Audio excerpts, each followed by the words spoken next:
Μα είναι υπέροχα, είναι τρέλα. Είχα δουλέψει κι εγώ σε μια καφετέρια όταν ήμουν φοιτήτρια στη Θεσσαλονίκη. Και εγώ ήμουν φοιτητής στην Κοζάνη, μηχανολόγος μηχανικός. Είχα μπει με κατατακτήρες από το μαθηματικό που είχα μπει με κατατακτήρες από τη ζωική παραγωγή και είχα πάει σε όλες τις καφετέρειες και έπαιζα τάβλη. Μπράβο. Πώς φαίνεται εδώ, Βυργινία μου? Μα είναι υπέροχα, είναι τρέλα. Τόσους ωραίους άντρες μαζεμένους που δεν τους έβρισκα.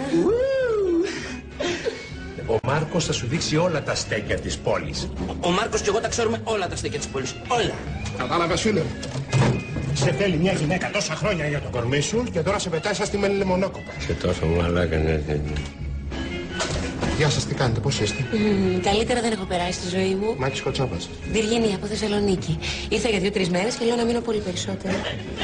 Να μείνετε και μιας που θα μείνετε να μαζευτούμε έτσι όλοι μαζί να πάμε δυο μας κάνα Athens by night. Ο Μάκης τρομερό χιούμορ, δεν παίζεται. Ο Μάκης είναι παντρεμένος με τη Βίκη. Εγώ πάλι πώς έχει κάτσει έτσι και είμαι ελεύθερος. Η Βίκη και ο Μάκης είναι εξαιρετικό ζευγάρι.